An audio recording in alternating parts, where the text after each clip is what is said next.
It was just after 5 a.m. when I heard it, the unmistakable clatter of dishes coming from my locked boathouse. At first, I thought it had to be a dream. Or a raccoon.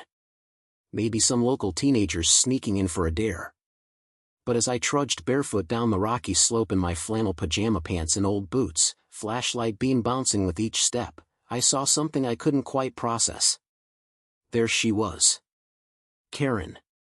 Perched on the deck of my boathouse, wearing a pink floral robe and sipping coffee from a monogrammed mug. She looked up from her seat beside a flamingo-shaped floa tie tied to my dock cleat, and she waved. Waved, like I was the intruder. "I thought it was abandoned," she said, not even bothering to stand. "Abandoned?" I repeated, staring at the solar panels, the motion sensor lights, the security lock, and, oh yes, the enormous private property, no trespassing sign that hung beside the door. "Karen, this is my boathouse." "Well," she said with a chuckle, "it was just sitting here. Unused. And according to our HOA pamphlet, waterfront amenities are considered community adjacent when not in active use." I blinked. She was quoting HOA bylaws. From a pamphlet. The kicker? I wasn't even in the HOA. My land, and this boathouse, had been grandfathered in long before the neighborhood sprung up behind the lake. I had the deeds to prove it. But Karen, armed with a Bluetooth speaker blaring Kenny G and a clipboard listing her self-care weekend itinerary, had other ideas. What followed in the next 72 hours was something out of a suburban thriller. A deputy who shrugged, brunch guests who arrived like tourists on a lake cruise, and an increasingly smug Karen who smiled like she'd just unlocked beachfront property on Monopoly. But what Karen didn't realize, as she sipped her smoothie and waved from my deck, was that my boathouse wasn't just private. It was mobile. And all I needed to do was let the ropes loose. Because sometimes, justice doesn't knock on doors. Sometimes, it drifts. Let's rewind. Because as surreal as it was to find Karen Whitmore, the self-declared enforcer of all things orderly, lounging on my private boathouse deck like she owned the place, this invasion didn't come out of nowhere. It had been building for months. Maybe even years, if I'm honest. My name's Luke Granger. 41. Divorced. Semi-retired contractor with a soft spot for fishing, bad jazz, and quiet mornings that smell like lake water and coffee. I bought this property back in 2009, a little slice of shoreline heaven tucked just outside the creeping arms of Lakeside Ridge, the HOA development that popped up 5 years later like a mold I didn't ask for. At first, they stayed away. My cabin sat beyond their boundary lines, their words, not mine, and while their perfectly paved streets and pastel-colored houses inched closer each year, they never quite reached my gate. I liked it that way. But then Karen moved in. She was the kind of woman who looked like she auditioned daily for a reality show that never called her back. Platinum bob, Pilates arms, and a personality like lemon juice in a paper cut. She moved into Lakeside Ridge 3 years ago, and within 6 months, she wasn't just on the HOA board, she was president. They gave her a laminated badge and a golf cart, and it was like handing a megaphone to a toddler. Suddenly, everything within sniffing distance of Lakeside Ridge was under community evaluation. Mailboxes got citations for being non-regulation beige. Kids were told they couldn't skateboard on sidewalks unless wearing HOA-approved helmets. One poor guy got fined for having a wind chime that produced non-harmonious vibrations. I wish I were making this up. But the thing about Karen is, she never saw fences. She saw invitations. Every inch of land she could see, or even imagine, was a canvas waiting to be smothered in rules and regulations. She'd tried to needle me before. Left little notes in my mailbox about neighborhood integration opportunities. Even once dropped off a welcome basket on behalf of the community, which included an HOA registration form, a brochure about lawn fertilization, and a hand-labeled essential oil blend called Cohesion. I never answered. I wasn't part of her jurisdiction. I didn't vote for her, didn't owe her anything, and certainly wasn't about to start bowing to her HOA highness. But nothing, and I mean nothing, could have prepared me for the audacity of what happened that weekend. It started Friday evening. I'd just gotten back from my sister's place 2 towns over. A weekend birthday party for my nephew. Balloons, sugar highs, the whole deal. I'd locked up the cabin and the boathouse before leaving, like always. Solar-powered locks, motion sensors, even cameras discreetly tucked under the eaves. So imagine my surprise when I parked at the base of the trailhead, looked down the slope toward the lake, and saw fairy lights. Not twinkly, tasteful lights. I'm talking full-on, Instagram influencer, strung from the trees, boho retreat lights, dangling from my dock posts and running in crisscross patterns over my deck like I'd hired a wedding planner with a Pinterest addiction. And then I saw the flamingo float. That's when the first flicker of rage lit behind my eyes. I stormed down the trail, my boots crunching gravel louder than usual. And there she was. Karen Whitmore. Wrapped in a floral robe, reclining in my deck chair, sipping coffee from a mug that said "Lake life is the best life." She looked up, unbothered, and said, "Oh good, you're here." The Bluetooth's acting weird. "You know anything about pairing to the speaker?" I didn't answer. I was too busy trying to understand if I'd fallen into some HOA-themed fever dream. She gave a little wave. "I figured you wouldn't mind." The boathouse looked abandoned. I blinked. "It has a solar lock and a no trespassing sign." She laughed like I'd told a joke. "Oh Luke. Signs are just a communication tool, not a boundary." And the place had such energy. I needed a wellness weekend. I stared. My tongue stuck to the roof of my mouth. My hands clenched so tight my knuckles whitened. "You broke into my property," I said, finally finding my voice. Karen didn't even flinch. "I accessed an underutilized community feature. Your property's adjacent to the lakeside ridge boundary, which includes waterfront rights under Article 4.3. Subsection C of the HOA Covenant. As president, I have temporary stewardship authority over any shared asset deemed neglected." That's when I realized 2 things. She was insane. She had no idea how much trouble she was in. I told her, again, to leave. This time, with my voice low and teeth clenched. She sipped her coffee. "You seem upset. Maybe take a breath?" "I'm trying to cultivate serenity here." I nearly snapped. But I didn't. Because I knew something she didn't. The boathouse she'd so boldly invaded? It wasn't fixed to the land. It floated. It had been designed years ago by my late uncle, a resourceful carpenter with a sense of mischief and an engineer's brain. Anchored by removable mooring lines, the entire structure could be unhooked and towed with the right equipment. And in the back of my workshop? A tugboat engine on a trailer. Rusty. Loud. But capable. If Karen thought this was her personal retreat now, I had just the plan to give her exactly what she wanted. Total peace. Surrounded by nothing but water. And not an ounce of jurisdiction in sight. There's a moment in every story when the line is crossed. Sometimes it's loud, sirens, shouting, fists slamming on tables. But sometimes it's quiet. Just a single, decisive moment. For me, it was the second time Karen refused to leave. I'd spent the night tossing and turning, replaying her smug face, her clipboard, her scented candles, the fact that she'd actually ordered solar string lights for my boathouse. When I checked the footage from my security cams, I saw her inside, giving a full tour to 3 of her friends, pointing out my fishing gear like it was part of the exhibit. She'd even made laminated itinerary cards. Sunrise yoga. Mindfulness paddle sessions. At noon? Sound healing with crystals. I wasn't angry anymore. I was inspired. Because as Karen passed a mimosa to one of her guests on Sunday morning and declared that property is really just a social contract, I was in my garage, attaching the hitch to a trailer that hadn't seen daylight in 2 years. The engine on that trailer, an old but powerful outboard motor mounted to a converted flat skiff, had been my uncle's pride and joy. He'd called it the Float Whisperer. The man was eccentric, but brilliant. The little tugboat wasn't fast, but it had torque. Enough to nudge a floating structure like a boathouse clean off the dock and into open water.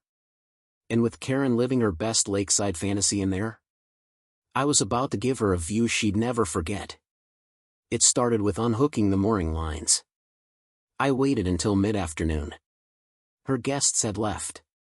She was inside, organizing her tea set and folding yoga mats, judging by the camera feed. I loaded up the tugboat, wheeled it down the service path beside the dock, and reversed it into the lake. The engine sputtered at first. It had been a while, but after a few tense minutes and some coaxing with a wrench and an encouraging slap, it coughed to life. The lake was still. The sun hung low and hot over the pine trees, casting long reflections across the water. And I, Luke Granger, with the rage of 1,000 polite property owners behind me, climbed into the tug and slowly circled toward the rear of my own boathouse. The ropes came first. I cut them quietly. They'd been tied to cleats on the dock, one at the bow, one at the stern. With each one freed, the structure began to shift gently, like a sleeping animal waking up. Karen didn't notice. She was inside, rearranging my cushions. Probably alphabetizing the throw pillows or giving her Bluetooth speaker another go. Either way, the current was mine now. I slid the tug up to the rear tie-in point, a reinforced beam with a tow hook, and latched in the harness my uncle had built long ago. I put the engine into gear. The tug grunted. The boathouse shuddered. And slowly, almost imperceptibly at first, we began to move. Now here's the thing, Karen didn't realize what was happening right away. From the deck, everything felt the same. Water. Breeze. Maybe even more breeze. The shoreline just farther away than before. But I knew the lake. And I had a spot in mind. A perfect, dead-center location where the water was too deep to anchor without special equipment. A no-man's land. No piers. No docks. No jurisdiction. And certainly no golf carts. At the halfway mark, I heard it. "Luke?" It came from inside the boathouse, muffled but panicked. I didn't answer. I was too busy focusing on keeping the line tight and the steering smooth. But the cameras caught her face, full confusion, then dawning horror, as she opened the door and saw her view had become nothing but water. No dock. No shore. No neighbors. Just me, in the tugboat ahead, steering the boathouse into open exile. She rushed to the deck. "What are you doing?" I slowed the tug just enough to be heard. "Taking you to your retreat." "This is kidnapping," she shrieked. I pointed to the laminated pamphlet she'd left taped to the deck post. "Says here you're hosting a wellness weekend. I figured you'd want the full experience." She screamed something I won't repeat, even in narration-friendly terms, and disappeared back inside. The boat rocked a little harder now. She was stomping, trying to find her phone maybe. Or anchor. Joke was on her, I'd disabled the interior electronics. The boathouse, at this point, was little more than a very elegant driftwood shack. I stopped the tug when we were about 300 yards from shore. Just close enough to see outlines of houses. Too far to shout for help. Perfect. Then I pulled the final trick, I let go of the tow line. Unhooked it clean. And watched the boathouse float gently, perfectly, into the calm center of the lake. Karen came storming back onto the deck, hair wild, robe flapping like sails on a pirate ship. "You can't leave me here." I cupped my hands to my mouth. "You're not being left, Karen. You're just off-grid. You're insane." "No ma'am," I said. "I'm inspired." And with that, I turned the tug and motored back to shore. Now, I know what you're thinking. Was it legal? Was it safe? Let's put it this way. The boathouse is legally registered as a mobile floating structure.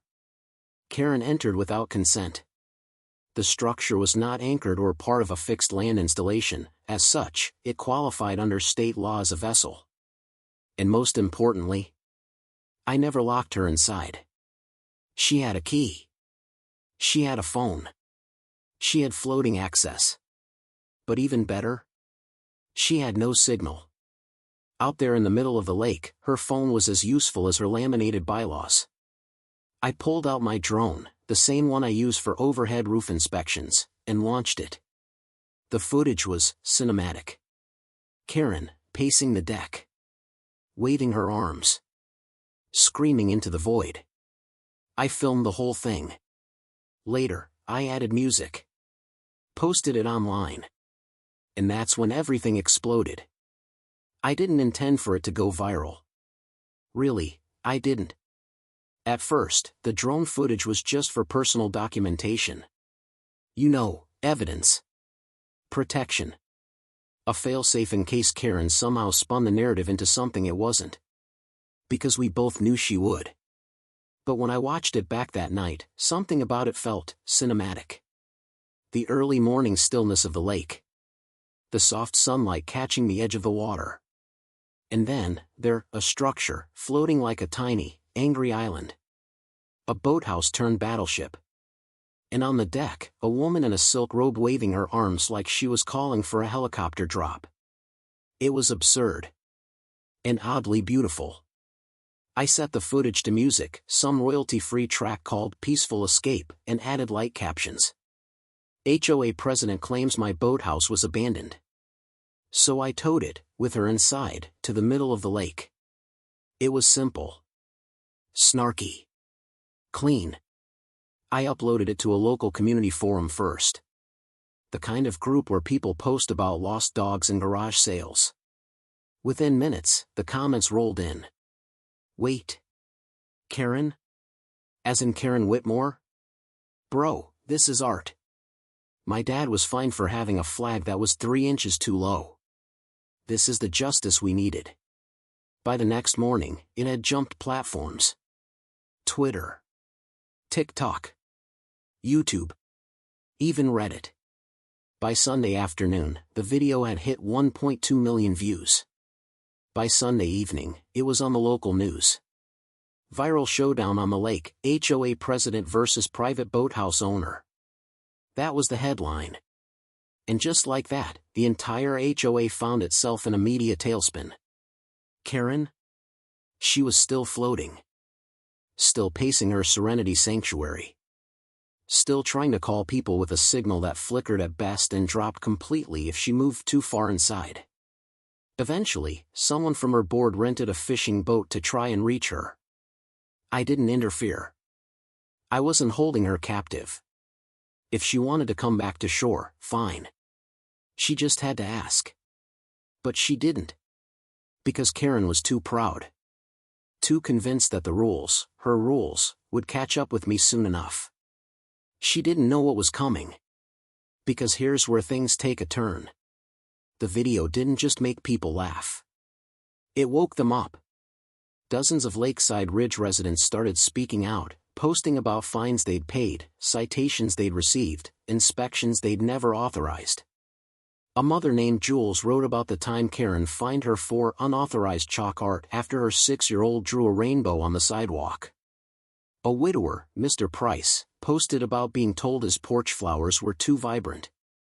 Someone else shared screenshots of emails, internal HOA communications Karen had accidentally CC'd to residents, referring to neighbors as aesthetic liabilities. The tide turned. Suddenly, the HOA wasn't defending her. They were distancing themselves. Fast. An emergency meeting was called for Monday evening. Not public, of course. Behind closed doors. But one of my friends, a maintenance guy who lived 2 blocks into Lakeside Ridge, managed to slip me some details. Karen was not happy. She had threatened to sue the board for lack of support, called the video deepfake propaganda, and accused me of orchestrating a cyberbullying campaign. She even tried to get a restraining order, but without a clear threat, and with her on camera entering my property, no judge would take it seriously. But here's the real kicker. Someone leaked the original property plats. See, back when Lakeside Ridge was first developed, the HOA had applied for jurisdiction over the entire eastern lakeside, including, suspiciously, a handful of properties they didn't actually own. Mine included. But the county records told a different story. Turns out, Karen's so-called shared waterfront rights were based on a doctored map, a hand-modified version of the plat that had never been formally approved. The real map, the legal one, clearly showed my land, my dock, and my boathouse outside their reach. That's not just an overstep. That's fraud.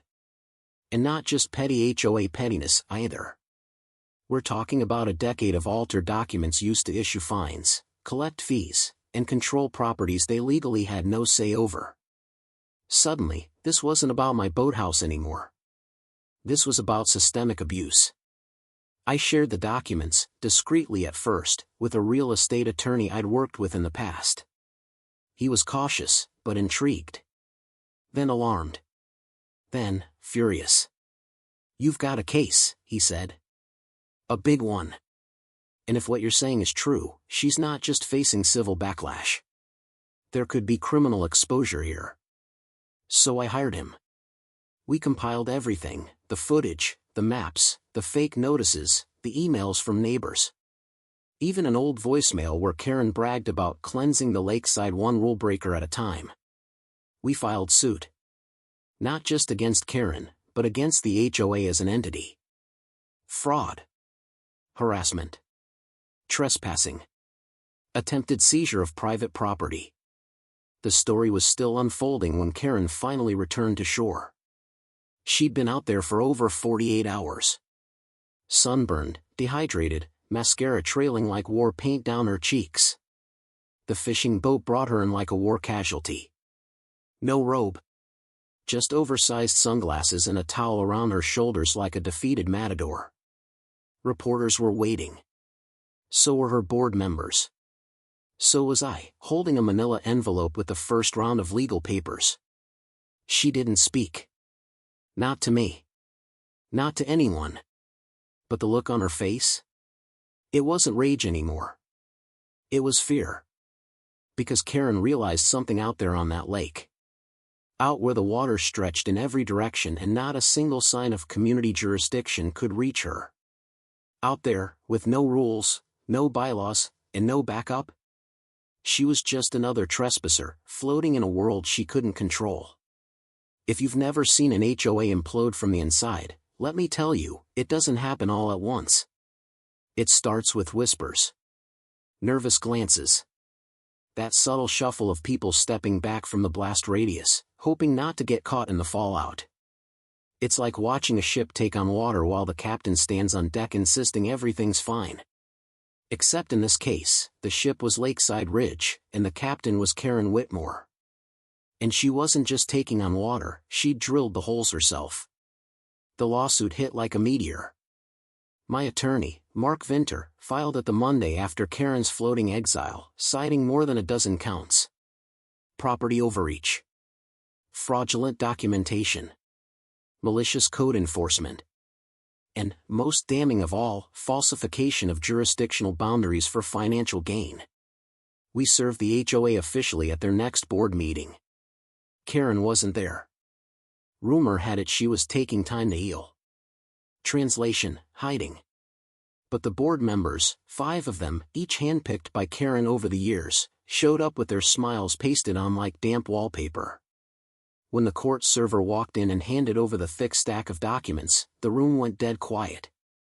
The video footage, the drone clip, the emails from residents, the original plat maps, it was all there. It didn't take long for the fractures to start. First to break ranks was Marcy Alder, HOA treasurer. At the emergency meeting 3 days later, which I wasn't invited to but definitely heard about, Marcy allegedly stood up, pointed at the rest of the board, and said, "I warned her. I told her to stop pushing the lake stuff. Now we're all going to pay for it." She resigned that night. Then came Neil Bosley, the vice president. He emailed the entire community an open letter stating he was unaware of any cartographic manipulation. Yes, he actually used that phrase, and suggested Karen had acted independently and without board consent. It was the first time anyone on that team admitted Karen might have gone rogue. But here's the thing, she didn't act alone. The lawsuit's discovery phase peeled back the layers like an onion soaked in gasoline.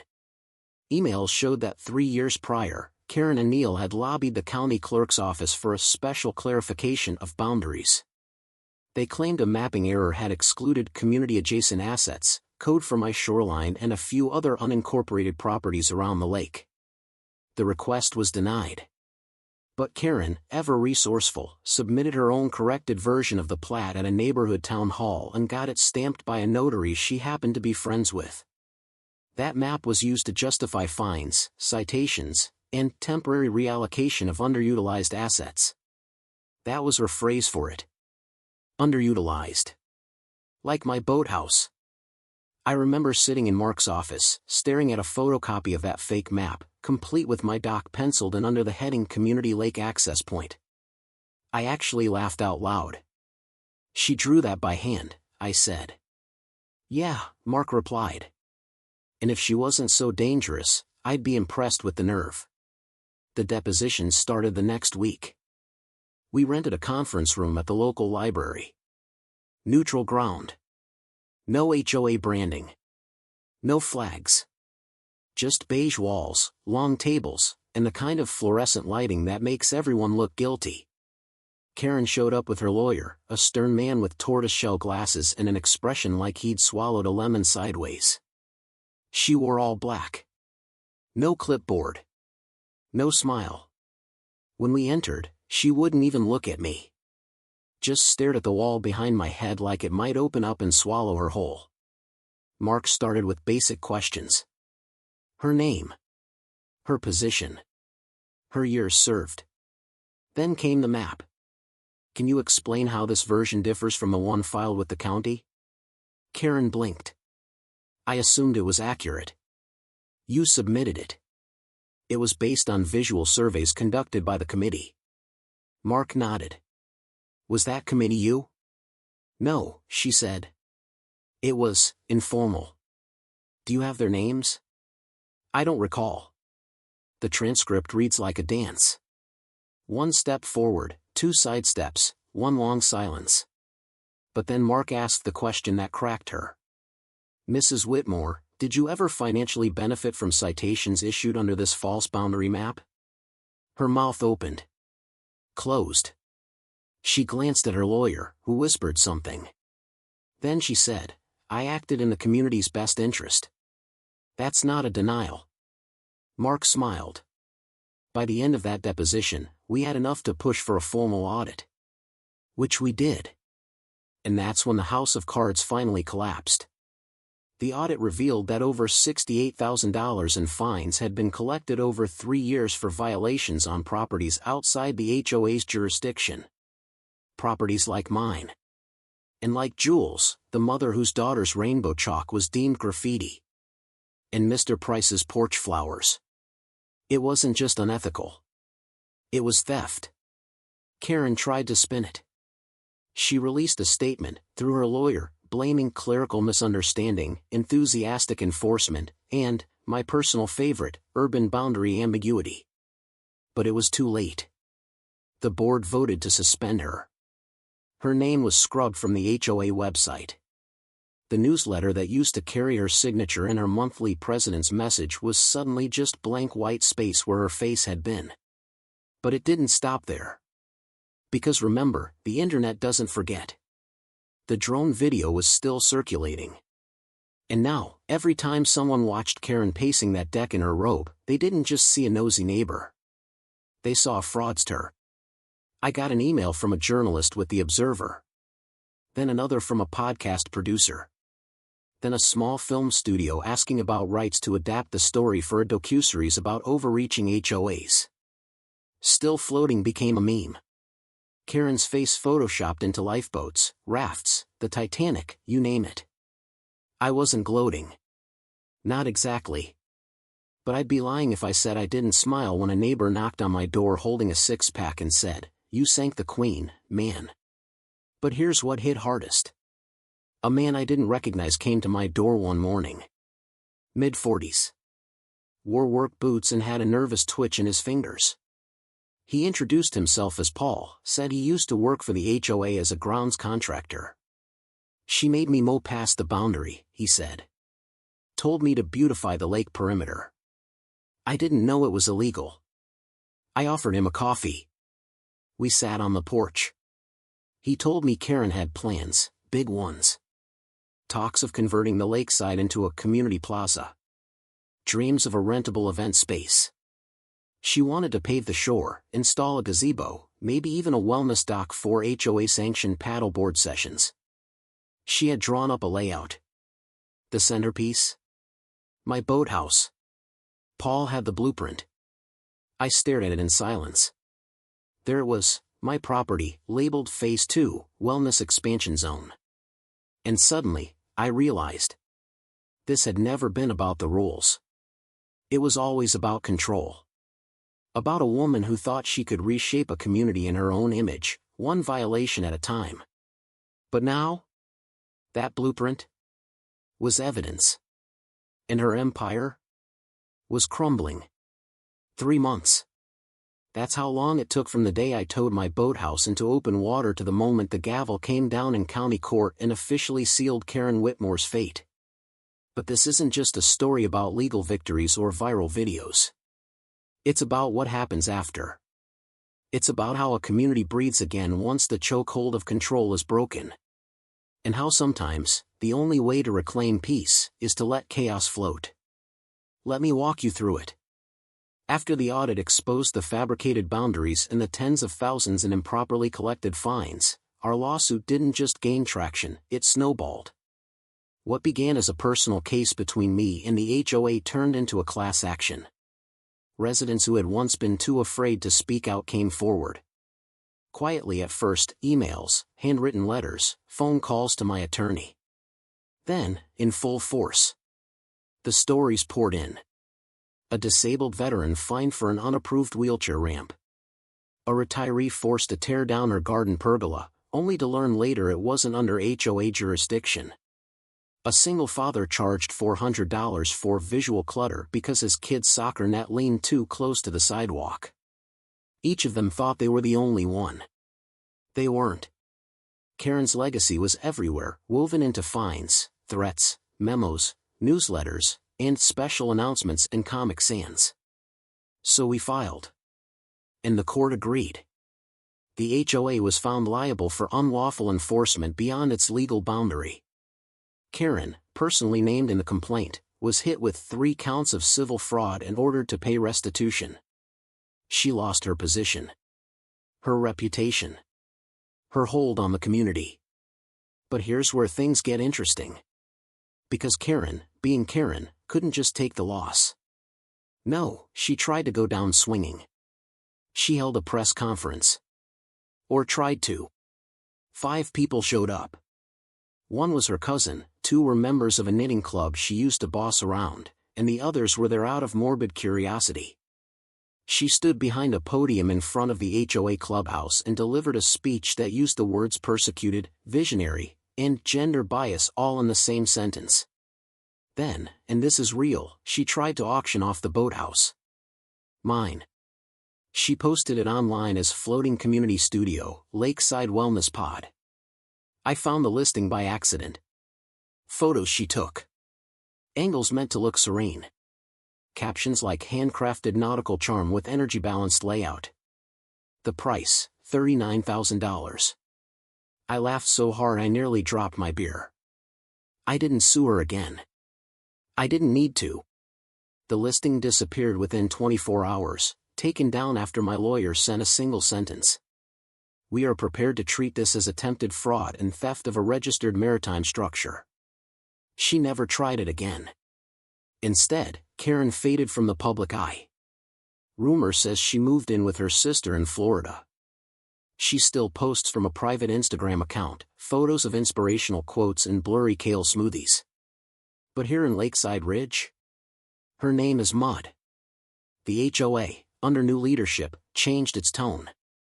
The board now includes people who used to be on her blacklist, the Rainbow Chalk Mom, the Flower Guy, even Paul the contractor. They sent me a letter of apology. Typed. Signed. Hand-delivered. They offered to pay for any repairs to the boathouse, an act of goodwill and restitution. I declined. I didn't want their money. I wanted my lake. And I got it. The boathouse is back now, remoored, repainted, restored. I spent 2 weekends resealing the deck, replacing a few warped planks, and giving it a fresh coat of stain called driftwood reclaimed. Fitting. But the real touch? I added a new sign. Carved by hand. Right above the door. Private. Floating. Unapologetic. People come by sometimes. New neighbors. Visitors. Kids on paddleboards who wave as they pass. They've heard the story. Some recognize me. You're the guy with the drone, right? I nod. Sometimes I say, that was a good day. And it was. But not because Karen got embarrassed. Not even because we won the lawsuit. It was a good day because I stood up for something bigger than a boathouse. I stood up for boundaries. For the quiet folks who just wanted to garden or hang a flag or live without fear of a fine for their lawn gnome's expression being too aggressive. I stood up, and the lake, my lake, echoed back. On the first clear night after the final court ruling, I lit the lanterns on the deck. Sat in my favorite chair. Put on some Kenny G, just for irony's sake.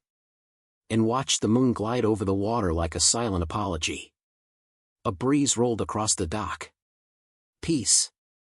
The kind that can't be legislated, laminated, or listed on an HOA agenda. Karen wanted a lakefront empire. Instead, she got drifted into obscurity. And me? I got to keep my boat. My freedom. And my story.